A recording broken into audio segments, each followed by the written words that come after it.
सोमवार व्रत कथा। एक साहूकार था जिसके घर किसी प्रकार की कमी नहीं थी, परंतु उसको एक दुख था, उसको कोई पुत्र न था। वह इसी चिंता में रात दिन रहता और वह पुत्र की कामना के लिए प्रति सोमवार को शिव जी का व्रत और पूजन किया करता था। शाम काल को शिव मंदिर में जाकर दीपक जलाया करता था। उसके इस भक्ति भाव को देखकर एक समय श्री पार्वती जी ने शिव जी महाराज से कहा कि यह साहूकार आपका अनन्य भक्त है और सदैव आपका व्रत और पूजन बड़ी श्रद्धा से करता है, इसकी मनोकामनाएं पूर्ण करनी चाहिए। शिव जी ने कहा कि पार्वती, यह संसार कर्म क्षेत्र है। जैसे किसान खेत में बीज बोता है वैसा ही फल काटता है, उसी तरह से इस संसार में जैसा करते हैं वैसा ही फल मिलता है।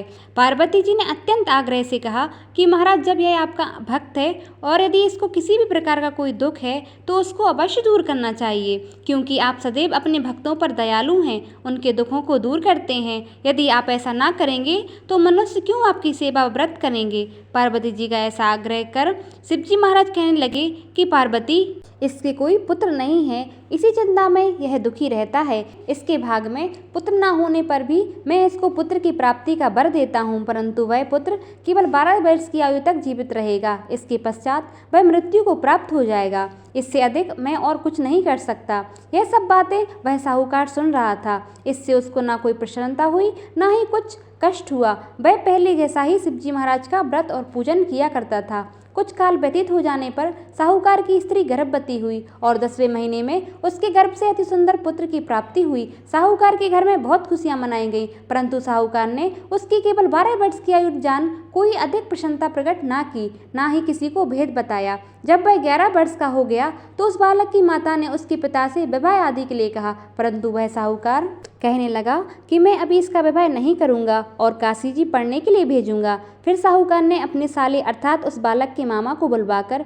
उसको बहुत सा धन देकर कहा, तुम इस बालक को काशी जी पढ़ने के लिए ले जाओ और रास्ते में जिस स्थान पर भी जाओ यज्ञ करो और ब्राह्मणों को भोजन कराते जाओ। वह दोनों मामा भांजे सब जगह यज्ञ करते और ब्राह्मणों को भोजन कराते जा रहे थे।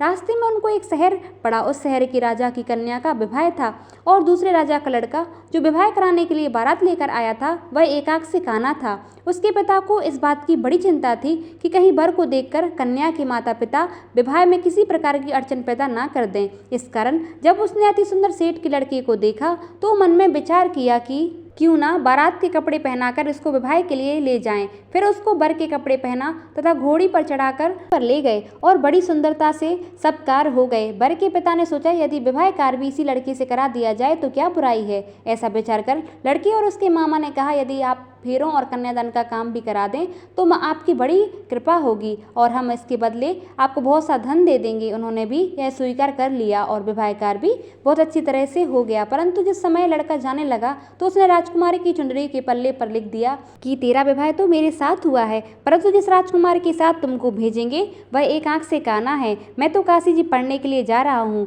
राजकुमारी ने जब चुनरी पर ऐसा लिखा पाया तो उसने राजकुमार के साथ जाने से इनकार कर दिया और कहा कि यह मेरा पति नहीं है, मेरा विवाह इसके साथ नहीं हुआ है, मेरा पति तो काशी पढ़ने के लिए गया है। राजकुमारी के माता पिता ने अपनी कन्या को विदा नहीं किया और बारात वापस चली गई। उधर वह सेठ का लड़का और उसके मामा काशी जी पहुंच गए। वहां जाकर उन्होंने यज्ञ करना और लड़के ने पढ़ना शुरू कर दिया। जब लड़के की आयु 12 वर्ष की हो गई तब एक दिन उन्होंने यज्ञ रचा था कि लड़के ने अपने मामा से कहा, मामा जी आज तो मेरी तबीयत ठीक नहीं है। मामा ने कहा, अंदर जाकर सो जाओ। लड़का अंदर जाकर सो गया और थोड़ी देर में उसके प्राण निकल गए। जब उसके मामा ने आकर देखा कि वह तो मुर्दा पड़ा है तो उसको बहुत दुख हुआ और उसने सोचा कि मैं अभी रोना पीटना मचा दूंगा तो यज्ञ कार्य अधूरा रह जाएगा। अतः उसने जल्दी से यज्ञ का कार्य समाप्त कर दिया। ब्राह्मणों के जाने के बाद रोना पीटना आरंभ कर दिया। संयोग बस उसी समय शिव जी और पार्वती जी वहां से जा रहे थे। पार्वती जी कहने लगी, महाराज कोई दुखिया यहाँ रो रहा है, इसके कष्टों को दूर करो।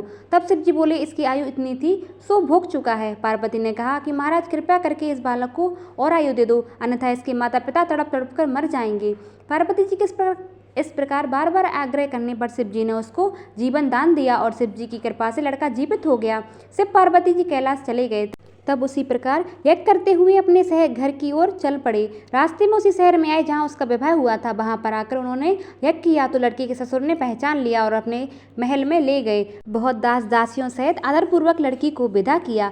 जब वह अपने शहर के निकट आए तो मामा ने कहा कि मैं पहले तुम्हारे घर जाकर सबको खबर कराता हूँ। उस समय लड़के के माता पिता अपने घर की छत पर बैठे हुए थे और उन्होंने यह प्रण रखा था कि हमारा पुत्र सकुशल घर आए तो राजी खुशी नीचे उतर आएंगे, अन्यथा छत से कूदकर ही अपने प्राण त्याग देंगे।